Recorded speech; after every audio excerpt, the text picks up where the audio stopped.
मासिक पाळीमध्ये पाळायचे धार्मिक नियम, परंपरा, शास्त्र आणि श्रद्धेचा समतोल.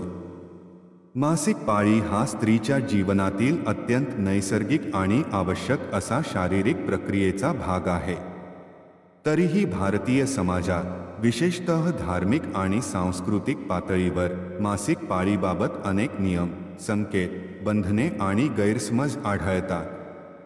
काही नियम शारीरिक विश्रांतीसाठी असले तर काही नियम कालानुरूप तयार झालेले आहेत. आज या सर्व नियमांकडे श्रद्धा, शास्त्र आणि विवेक या तिन्ही दृष्टिकोनातून पाहणे आवश्यक आहे. 1. मासिक पाळी धार्मिक दृष्टिकोन. हिंदू धर्मात मासिक पाळीला रजस्वला अवस्था असे संबोधले जाते. शास्त्रांनुसार या काळात स्त्रीचे शरीर विश्रांती मागते. म्हणूनच पूर्वीच्या काळात तिला काही धार्मिक कर्मकांडांपासून दूर ठेवले जाई.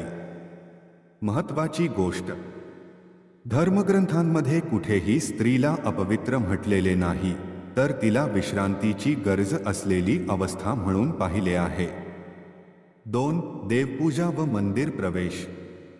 परंपरागत नियम. मासिक पाळीच्या काळात देवाची मूर्ती स्पर्श करू नये. मंदिरात जाणे टाळावे. अभिषेक, आरती, पूजा साहित्य हाताळू नये. हे नियम प्रामुख्याने स्वच्छतेची साधने उपलब्ध नसलेल्या काळात स्त्रीला मानसिक व शारीरिक विश्रांती मिळावी म्हणून घालण्यात आले. आध्यात्मिक सत्य. देव हा भावाचा भुकेला आहे. मन शुद्ध असेल, श्रद्धा खरी असेल तर देव दूर जात नाही. म्हणूनच मंदिरात न जाता घरी बसून मनात नामस्मरण, जप, ध्यान करणे पूर्णतः योग्य आहे. 3. जप, मंत्र व नामस्मरण. काय टाळावे? परंपरेनुसार जपमाळ हातात घेऊन जप, मोठ्या मंत्रांचे उच्चार, यज्ञ, हवन, पारायण. काय करावे? मनात रामनाम, दत्तनाम, शिवनाम. मानसिक जप. मानसिक जपाला कोणतीही अशुद्धी लागत नाही. देवाशी संवाद, प्रार्थना. नाम हे मनाशी संबंधित आहे, शरीराशी नाही. 4. व्रत, उपवास व धार्मिक विधी. मासिक पाळीत काय टाळावे? एकादशी, प्रदोष, सोमवार व्रत, सत्यनारायण, ग्रहशांती, कुलधर्म विधी, पारायण, अभिषेक. कारण उपवासामुळे शरीर अधिक अशक्त होऊ शकते. या काळात शरीराला पोषण आवश्यक असते. धर्म सांगतो, आधी शरीर मग धर्म. 5. स्वयंपाक व धार्मिक स्वयंपाक. परंपरेनुसार देवासाठी नैवेद्य बनवणे टाळतात.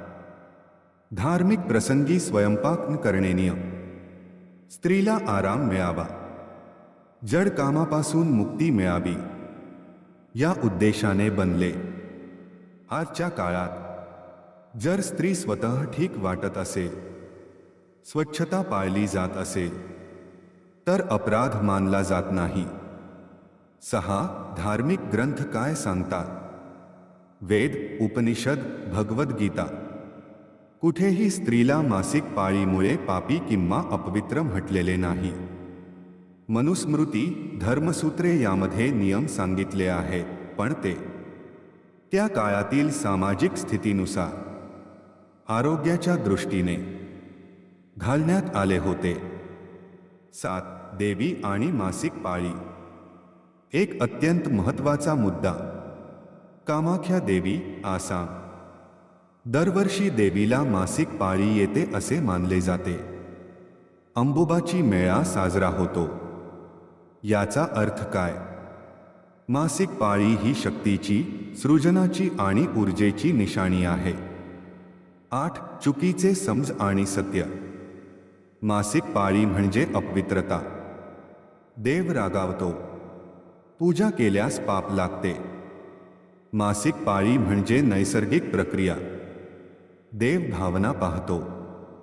श्रद्धा आणि शुद्ध मन महत्वाचे. 9. आजच्या काळातील योग्य धार्मिक भूमिका.